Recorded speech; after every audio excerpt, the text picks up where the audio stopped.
Thank you. Good afternoon. I'm here to talk to you about the opportunity that we consider is presented by mixed-use town centres. This is actually a summary of a report that Turley have recently published, and we're pleased to provide if anyone would like a copy of it. First of all, we think the death of the high street is exaggerated. It's a myth. Yes, there's been major changes. Yes, we've seen the loss of big retailers.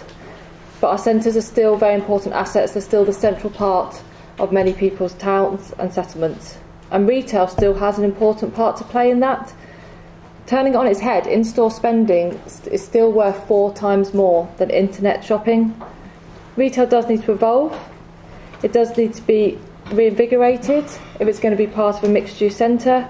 And that's as placemakers, that's what we need to think, how that retail can sit alongside other uses. And we've identified a 5-point approach as to how we can deliver a mixed-use vision in our centres. Firstly, mixed-use centres. What do we think a future town centre should look like? There's a need for flexibility and innovation in the type of uses we have in our centres, whether it be residential, whether it be workspace or community uses. No use should be considered off the table from the start. We shouldn't have in our heads already the exact uses we want in the centres. We need to look and see what new uses are coming through. Retail needs to evolve. As we've been saying, it's no longer about products on shelves, it's no longer about clothes on hangers. It has to deliver experience, it has to differentiate from the online store. We also think there's an opportunity around our transport hubs. We can intensify our development and, as we've just heard, get linkages from our transport hubs into the high streets. Intensifying development around our transport hubs, getting more people, will help deliver sustainable development plus that critical mass that we need to support the shops and services on our high streets. Alongside this, though, it is essential that we have the appropriate planning framework to deliver this and ensure long-term success. So moving to this 5-point plan, the first thing, we need to see the bigger picture. You need to understand your centre. You need to know what the catchment profile is. Where are people coming from? Is it 5-minute walk, or are we looking at a regional catchment where people are driving 30 minutes to an hour to get to? We need to look at the socio-economic demographics. We need to look at the cultural, the makeup of people who live in the area, using the area.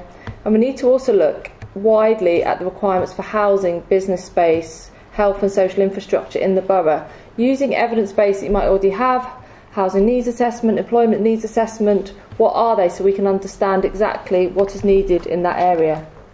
Secondly, we need to understand the place. As we've heard, every high street's different.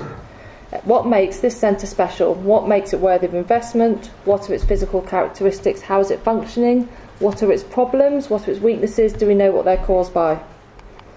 And thirdly, and really importantly, and I know something that's highlighted in the High Street Fund's expressions of interest information, is about engagement. We need to engage with the stakeholders, those people that visit the centre, those people that might live in the centre, who currently live in the centre, and those people who work there.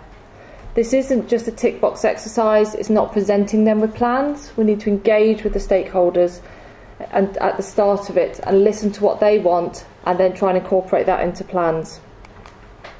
And secondly, fourthly, and really importantly, a commercial sense check. We need to work collaboratively between the public and private sector partners to sense check our aspirations, to make sure things are viable, things are going to be delivered. Identify development opportunities and development partners at an early stage. And that's not just those with existing assets in centres. These may be footloose developers or investment partners who are willing to invest in other locations. Let's talk to them. And finally, again, it's back to this necessary framework in place to ensure that any changes are fully assessed through the planning process and stand the test of time.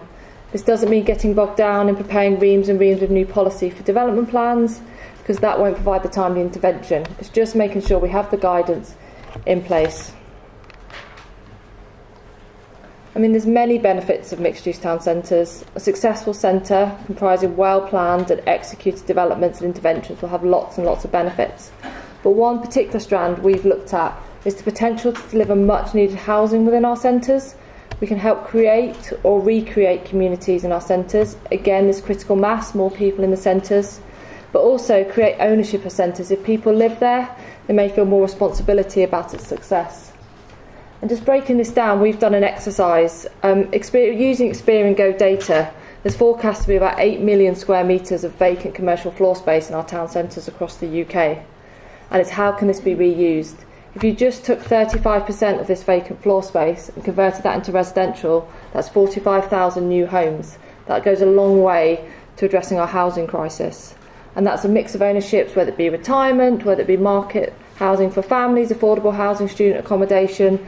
Again, it all depends on the individual centres, what is required, and obviously the numbers will change depending on composition. But there's a real opportunity, and still alongside that, you've still got 1 million square metres that could go for retail, and another 1 million for employment, another 1 million for leisure. There's still spaces for public space and education and health. And also, this is just floor space that's currently in the centres. This doesn't look at the intensification of floor space.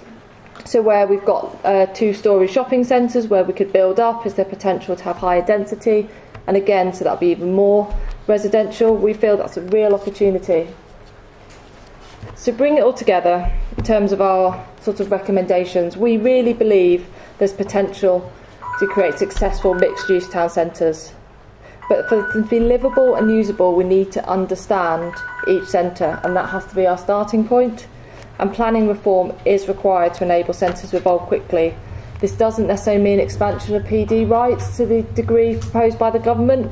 We feel this could lead to haphazard, uncontrolled development. We don't support that.